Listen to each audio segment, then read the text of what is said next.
de secuencia entre 0 y 110 aminoácidos de una región variable, la variación es importante, pero hay 3 regiones que varían más, son hipervariables.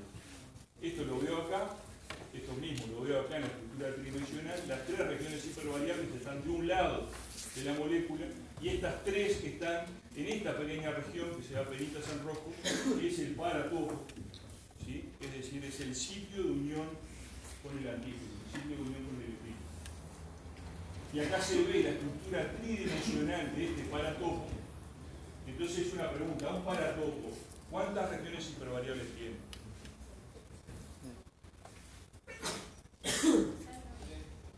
6, 3.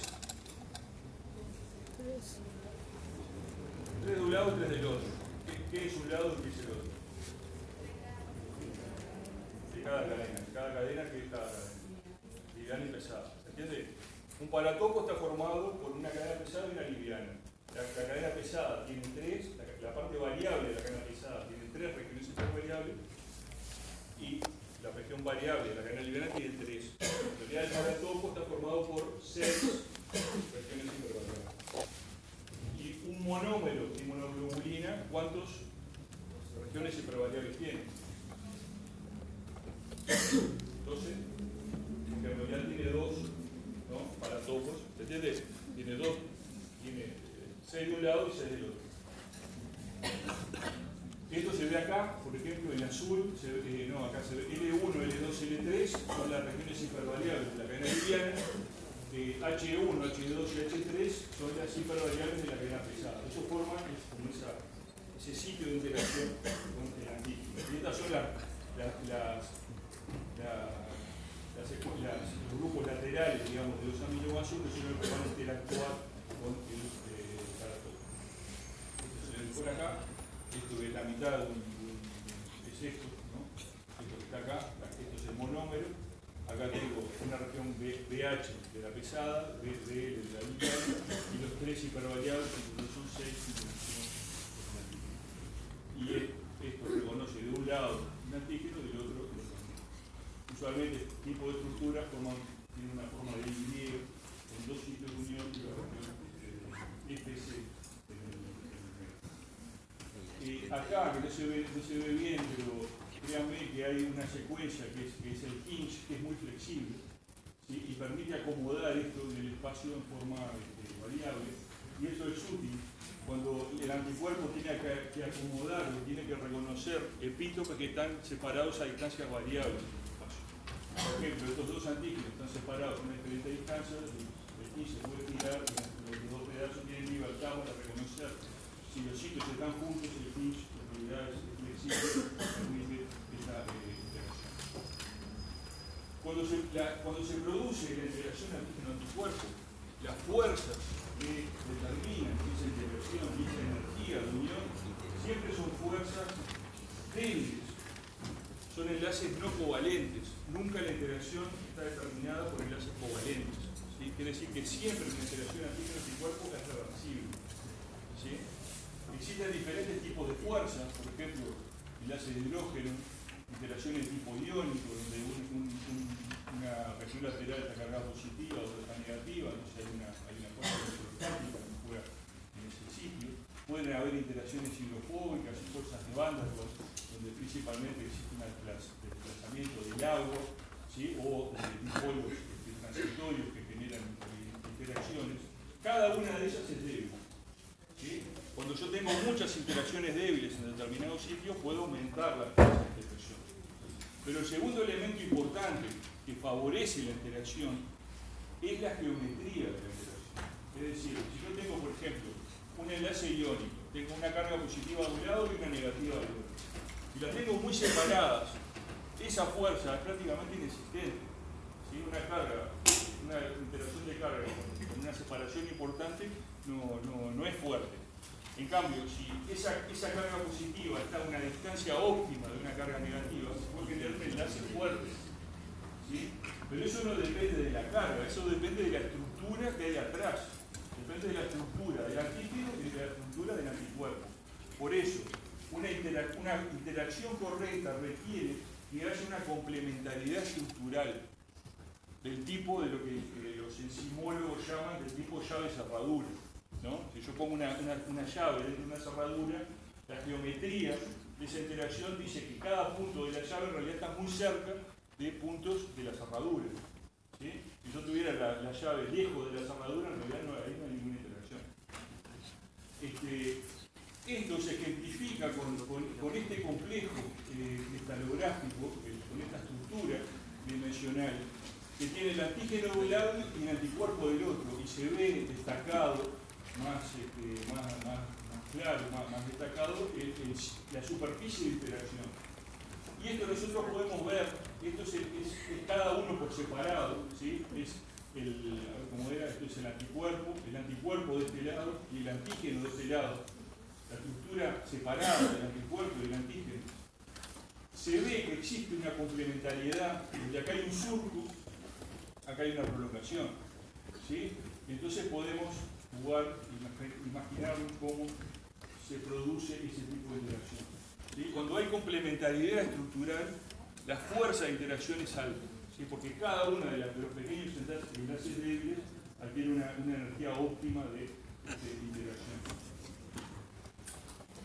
A partir de esto se definen algunos parámetros, como por ejemplo la afinidad, que es la fuerza de unión entre un único paratopo y un único epítope, ¿sí? Esto se puede calcular de diferentes formas, por ejemplo la constante de disociación, que está caracterizada por la concentración del anticuerpo libre, por la concentración del antígeno libre dividido la concentración del complejo antígeno-anticuerpo.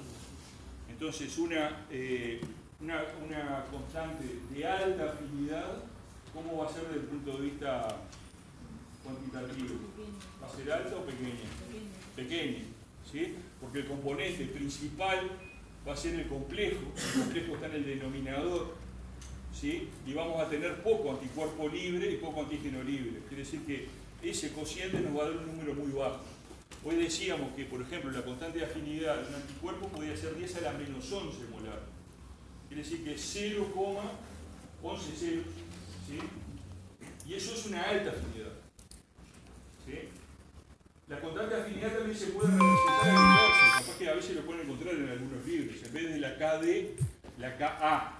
La KA simplemente tiene el denominador arriba y el numerador abajo.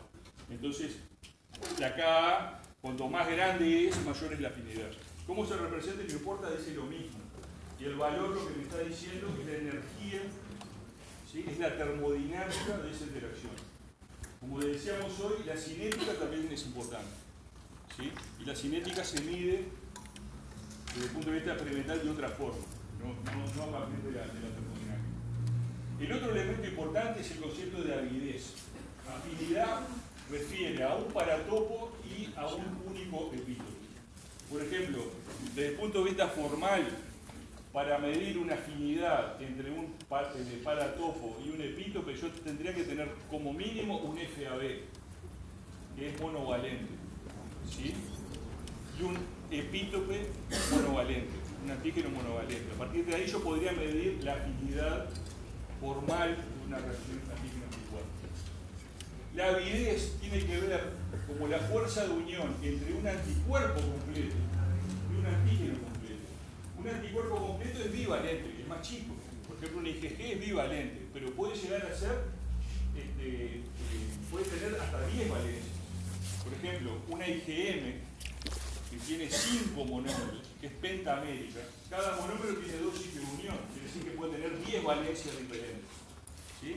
Entonces, la afinidad es la fuerza de unión de una molécula que es polivalente desde el lado del anticuerpo y polivalente desde el lado del antígeno, ¿sí? Desde el punto de vista formal, no es tan pura esa medida, pero desde el punto de vista funcional sí, porque en realidad lo que funciona es eso, ¿sí? Lo que se está uniendo a veces es un pentámero contra una superficie bacteriana, y la fuerza que a mí me interesa es esa, y no la formal que dice el paratope con el epítope, que es una cuestión que para hacer ciencia está bueno, uno puede entender cuáles son las fuerzas que juegan en eso, pero desde el punto de vista funcional puede no tener importancia. Esto vemos algunos ejemplos acá, por ejemplo, un antígeno que es poco denso en una superficie, así que no hay un gran número antigénico. El tipo de interacción básicamente es monovalente, ¿sí? Porque yo tengo un anticuerpo bivalente, pero no tiene la capacidad de interaccionar con los dos antígenos, porque están separados entre sí, ¿sí? Y la avidez de esta interacción es muy baja, porque en realidad yo estoy midiendo casi que la afinidad en este ejemplo. Si yo aumento la densidad, ¿sí?, antigénica, puedo generar interacciones de tipo bivalente con un aumento de la avidez, y en el caso del IgM, como les decía recién, que tiene una estructura pentamérica, ¿sí?, o polivalente, la avidez es muy alta. Es decir, la fuerza de unión debido a la polivalencia es muchísimo mayor. En solución también, esto es importante, y desde el punto de vista de algunos métodos experimentales que se usaban antes en diagnóstico, ahora se usan cada vez menos, o desde el punto de vista patológico.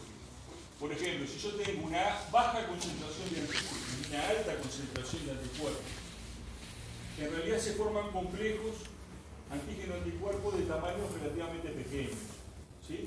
Porque el anticuerpo va a competir para unirse con el antígeno, ¿sí?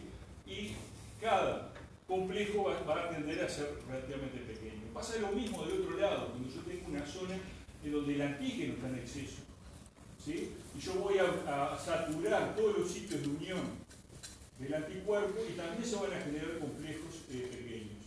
Existe una zona intermedia que se llama zona de equivalencia, donde más o menos tenemos la misma cantidad de antígeno-anticuerpos. Y en esa zona se pueden generar redes bastante grandes, ¿sí?, matrices de complejos antígeno-anticuerpos. Esto se usaba antiguamente para diagnosticar. Si yo tenía un antígeno determinado, lo metía en un gel de agarosa, una técnica que se llamaba inmunodifusión radial, ¿sí?, o inmunodifusión en gel de agarosa, ¿sí? Pongo un antígeno en un pocito con un sacabocado, a un agujerito en un gel de agarosa, de eso que se usa en biología. Le pongo el antígeno a determinada distancia, hago otro agujerito con un sacabocado y le pongo el anticuerpo. Eso va a difundir, ¿sí?, y en algún punto se encuentra. Y en algún punto se va a dar esta zona de equivalencia. Y en ese punto se produce una banda de precipitación, que es tan grande que se ve al ojo. Si se ve una banda, sí, al ojo, es una banda de precipitación. Si yo tengo un antígeno y quiero determinar si un individuo o un animal que está infectado con determinado microorganismo, yo pongo el antígeno, le saco el suero y si me aparece una banda, quiere decir que ese individuo tiene anticuerpos contra ese antígeno. Se usaba bastante seguido como método diagnóstico eso. Esto también es importante porque en medicina los inmunocomplejos se pueden formar en la circulación. Si yo tengo una alta concentración de antígeno, ¿sí?, empieza a subir la concentración de anticuerpos y en determinado momento se llega al punto de equivalencia, estos inmunocomplejos grandes se pueden formar en la circulación, ¿sí?, y se pueden depositar en sitios específicos, como por ejemplo en membranas basales de algunos órganos, en particular el riñón, ¿sí? Entonces, los inmunocomplejos a nivel renal pueden generar un proceso inflamatorio muy importante a nivel renal debido a la activación del complemento y a una serie de mecanismos efectores que suceden sobre estos complejos. Entonces, vimos la importancia de la región variable como zona de unión con el antígeno. Vamos a ver algunas cosas relacionadas con la función biológica de la región constante. Ustedes saben que existen diferentes clases de inmunoglobulinas anticuerpos. Esas clases dependen de la región constante de la cadena pesada. ¿Sí? Las regiones variables no participan en la determinación de las clases. Las clases dependen de los dominios constantes de la cadena pesada. Entonces tenemos una clase IgG, IgM, IgA, IgE, IgD con la cadena pesada correspondiente, gamma, mu, alfa, epsilon y delta. Existen subclases también. Dentro de la clase IgG pueden existir en humanos hasta 4 subclases: IgG1, IgG2, IgG3 y IgG4. Cada una de estas subclases está codificada por genes particulares específicos, ¿sí?, y cumple funciones particulares. Existen dos IgA, IgA1 y IgA2, y bueno, existen diferentes grados de oligomerización. Las IgG son monoméricas, las IgM, si están expresadas con la superficie de una célula, son monómeros, un monómero de IgM, pero si es secretado forma un pentámero. La IgA puede ser monomérica, se encuentra mucho dimérico en la circulación y también en mucosa, pero también aparecen formas triméricas y tetramétricas.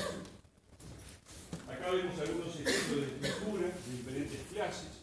La IgG, la IgD, la IgE son monómeros. La IgA puede aparecer como un dímero, donde acá aparece un monómero y acá aparece el otro monómero mirando para abajo, que se asocian con un péptido, una cadena J, que se une por puentes de sulfuro, ¿sí? Y genera un dímero estable. Y la cadena de IgM, que está formada por un pentámero, también con una cadena J que estabiliza la estructura, y puentes de sulfuro que también fortalecen esa unión. La IgM, como dijimos, tiene una alta avidez, 10 sitios de unión al antígeno, tiene una alta capacidad para activar el complemento, pero su gran tamaño dificulta su difusión a los tejidos. Es buena en la circulación, pero es muy mala para salir de la sangre e ir a los tejidos. Al ser tan grande, difunde muy lentamente.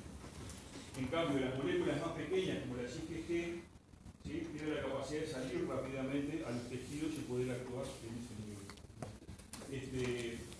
Se puede unir a epítopos de membrana, como vimos, y sobre esta estructura unida a una membrana se puede unir el componente C1 del complemento, activando lo que se conoce como la vía clásica. Ustedes vieron la inmunidad innata, está la vía de la lectina, la vía alternativa. La vía clásica depende de anticuerpos y lo van a ver bien controlar mecanismos efectores de anticuerpos.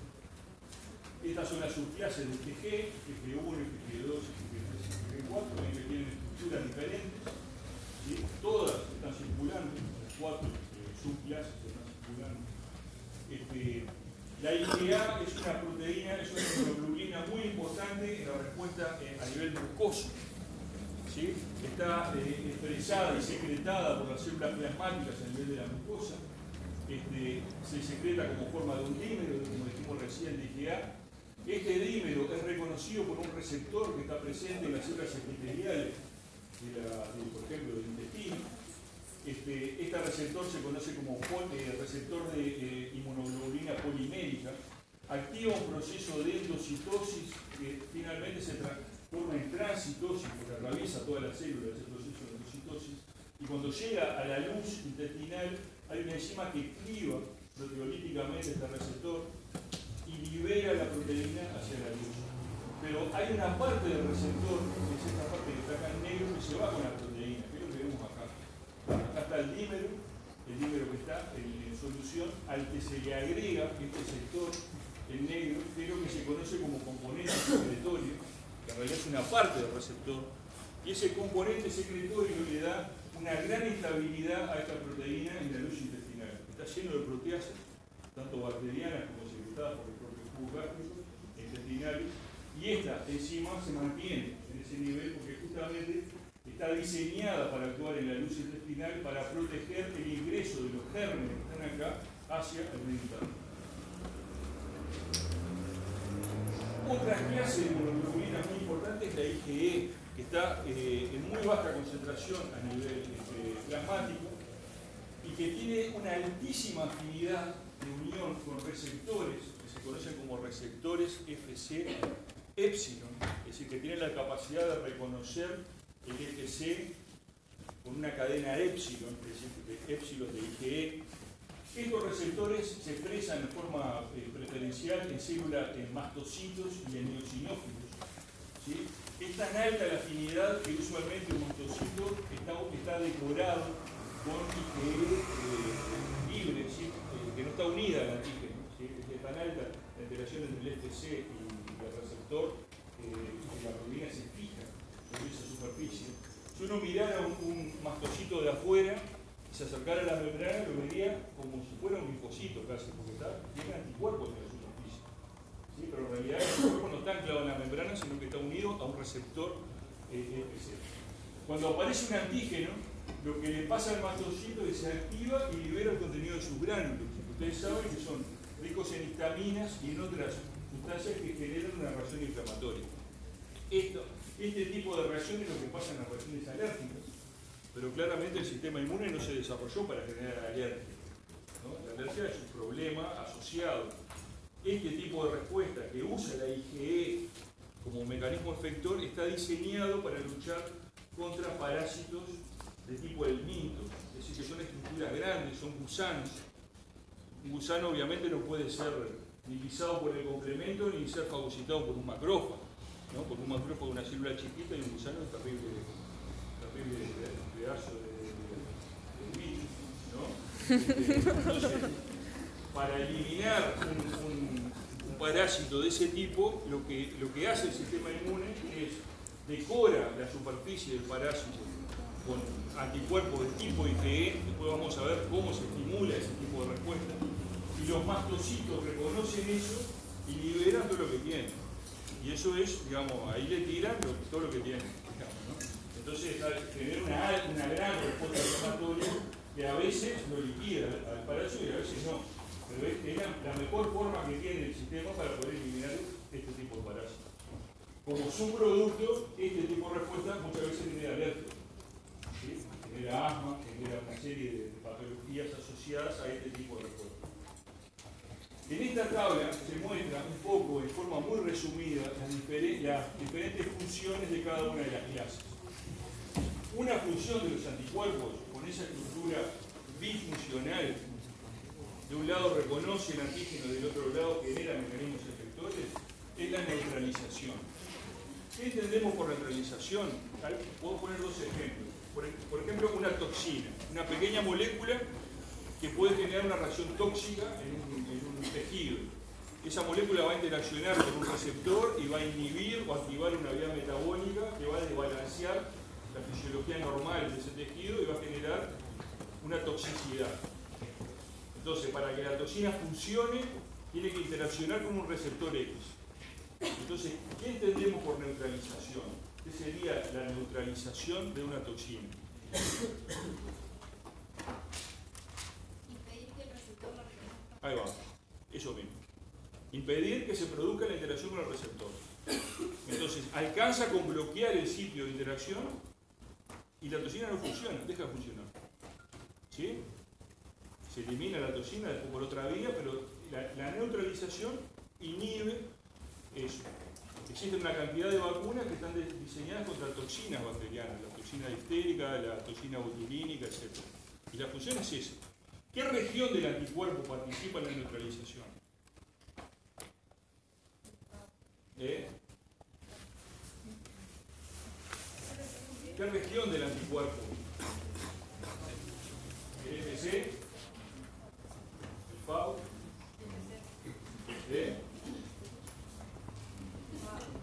¿No tiene que ser el sitio de reconocimiento?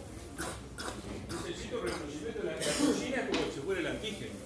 Es el sitio de reconocimiento, es decir, es el paratópolo que actúa acá, ¿no? Es la región variable que interacciona con la toxina y la bloquea. Por ejemplo, si yo corto un anticuerpo con papaína, ¿no? ¿Puedo neutralizar una toxina? Sí. Sí, porque es esa región la que interactúa. ¿Sí? Bueno, la neutralización en realidad la puede hacer prácticamente cualquier tipo de anticuerpo. La IgD en realidad parece como negativa, pero en realidad es porque no se ha demostrado un efecto directo, porque la IgD siempre está presente en la membrana. ¿Sí? Otro ejemplo de neutralización es lo que pasa, por ejemplo, con una proteína viral que tiene que reconocer a un receptor para poder ingresar el virus dentro de una célula. ¿Sí? Yo puedo neutralizar bloqueando esa interacción con el receptor y ahí participa la región variable. Otro mecanismo, otra actividad es lo que se conoce como opsonización, que eso ustedes lo vieron ya. Opsonización es la capacidad de aumentar la fagocitosis de una determinada molécula. ¿Sí? Se que hace apetitoso una determinada estructura para el macrófago. ¿Eso cómo lo hace? Lo hace uniéndose a esa estructura. Por ejemplo, una bacteria es reconocida por anticuerpos a partir de su región variable, ¿sí? Y muestra hacia el exterior un CFC. Los macrófagos tienen receptores que reconocen los FC. ¿Sí? Entonces, un macrófago que reconoce una estructura que tiene FC mirando para afuera, dice, esto me lo tengo que comer. Y lo sabe porque en realidad interacciona con eso. Interacciona porque él tiene receptores y del otro lado está el FC. No es porque tenga ni ojo ni que piense el macrófago. Lo que hace es interaccionar. Y si están los interactores, se produce la interacción y se activa la fagocitosis. Las principales clases que favorecen la ozonización son la IgG1 y la IgG3. ¿Sí? Porque sí, los principales receptores FC son receptores para la cadena gamma. También existe otra actividad funcional que es sensibilizar las células natural killer mediante un mecanismo efector que se conoce como citotoxicidad celular dependiente del anticuerpo. ¿Sí? Una célula infectada con virus, por ejemplo, expresa epitopeptidales en su superficie, hay anticuerpos que se pegan a esos epitopeptidales por soluciones variables, dejan los FC para afuera. Estos FC son reconocidos por receptores FC, que reconocen FC que están en los natural killer, y cuando se produce esa interacción, el natural killer libera sus gránulos cargados en perforina y granzima que produce la citotoxicidad celular de la célula blanca. Esa citotoxicidad depende del anticuerpo. Si no tuviera el anticuerpo, no se produciría la unidad. ¿Sí? O sea que el anticuerpo es como un adaptador, ¿sí?, entre la célula infectada y la natural killer. Y ese adaptador tiene dos partes. Una parte que reconoce el antígeno, y otra que está de un lado, y otra parte que reconoce al receptor FC que está en la célula natural killer. Como vimos recién, también puede sensibilizar los mastocitos. Acá la clase que participa básicamente es la IgE, porque los mastocitos tienen receptores FC para la cadena EPSI, que es la que determina la clase IgE. Como vimos también, la IgM es un fuerte activador de complemento por la vía clásica, pero las IgG también. También las diferentes clases se distribuyen de forma diferente de los diferentes tejidos. ¿Sí? Por ejemplo, el transporte a través de epitelios principalmente lo hace la IgA. El transporte a través de la placenta, esto es algo que van a ver en la discusión grupal sobre el conflicto real que tienen ahora en un rato. Principalmente este transporte lo realizan la IgG1 y la IgG3, y esto pasa porque la placenta tiene un tipo de receptor FC gamma que se llama neonatal, que se expresa frecuentemente en la placenta, que permite el transporte específico del IgG1 y del IgG3. No deja pasar el resto, deja pasar solamente esos isotipos. Y esos anticuerpos maternos que pasan a la circulación fetal que brindan inmunidad en las primeras etapas de la vida al neonato. También en relación a lo que tiene que ver con la capacidad de difundir a sitios extravasculares, vimos que todas las que son monoméricas tienen una buena capacidad de difusión, pero la IgM, que es un pentámero, difunde muy mal, ¿sí?, por su tamaño. Y en esta línea, después fíjese, digamos, están las concentraciones séricas, siendo la IgG1 la más concentrada, y como ven, la IgE en realidad está hiperdiluida, está 3 por 10 a la menos 5 molar. No, en realidad debe ser miligramos mililitros, está muy diluida, digamos, y aún así juega un rol importante. Algunos conceptos para finalizar. Existen algunas definiciones, como por ejemplo, determinar qué son los determinantes isotípicos de un anticuerpo. ¿Sí? Son regiones de secuencia que determinan qué isotipo o qué clase tiene ese anticuerpo en particular. ¿Sí? Por ejemplo, yo tengo una IgG1 de ratón y una IgM de ratón. ¿Dónde van a estar las diferencias? En la cadena liviana no. ¿No? En la cadena liviana sí. En realidad las dos son capas, ¿no? Va a estar en la región constante de la cadena pesada. Pero en esas regiones diferenciales puede haber secuencias que determinen el isotipo. Y esto es desde un punto de vista experimental. Es decir, antes de que fuera fácil secuenciar proteínas o ácidos nucleicos, lo que la gente hacía era inmunizar otro animal, por ejemplo, un conejo con un eje G1 del ratón, ese conejo me iba a reconocer ciertos epítopes como extraños, porque esta es la ratón, no el conejo, ¿sí? Y esos epítopes iban a ser diferentes de acuerdo fue de eje 1 o eje M. Y el cruce de reacciones me determinaba determinantes que me servían para definir un eje G1 o un eje M. ¿Sí? Esto refiere a que la eje G1 y el eje M tienen secuencias diferentes. Y esos determinantes se llaman isotípicos. Es decir, son los determinantes que caracterizan el isotípico. Existe otro tipo de determinantes conocidos como alotípicos. ¿Sí? Entonces, acá tenemos la misma molécula, IgG1, ratón, IgG1, ratón, pero de cepas diferentes. Y acá vemos que hay muchos determinantes que son iguales. Este y este es igual, este es igual, pero en algunos lugares puede haber pequeñas diferencias.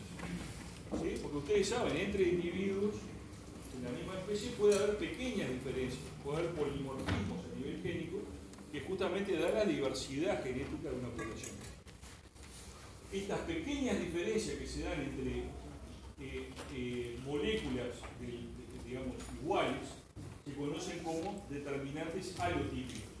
¿Sí? Esto, por ejemplo, se ha estudiado mucho, por ejemplo, en pacientes politransfundidos, ¿sí?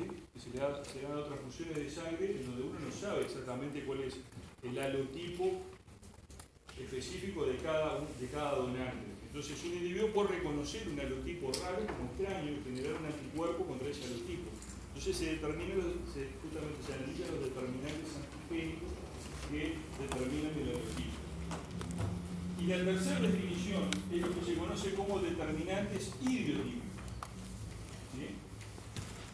Y acá se da en el mismo individuo, por ejemplo el mismo ratón. ¿Sí?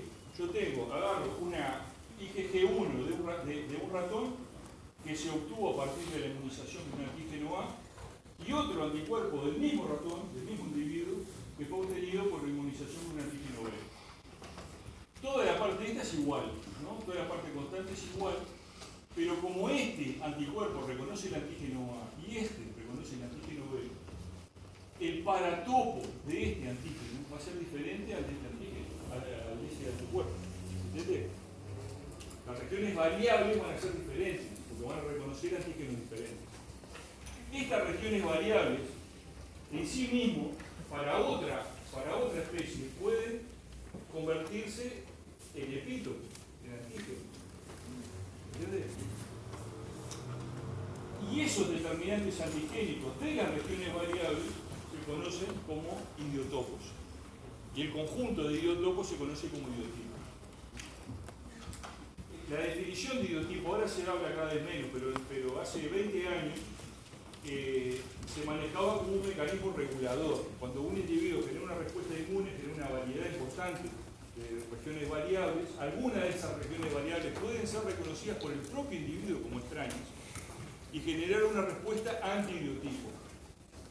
Y si ustedes dicen, si eso pasa, también se pueden proponer que exista una tercera ola, ¿no? La respuesta antibiotípica puede generar una tercera ola de anticuerpos que reconozcan a la segunda ola y así tener una red de antibiotipos que parecería jugar un rol importante en la regulación de la respuesta inmunológica.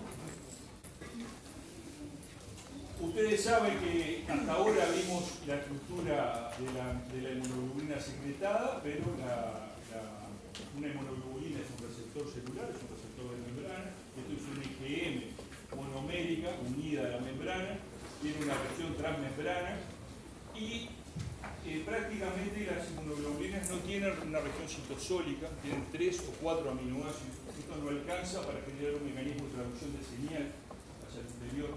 Por eso requiere la formación de un complejo receptor que es la inmunoglobulina más 2 proteínas que se llaman Ig-alfa, Ig-beta o CD79A, CD79B.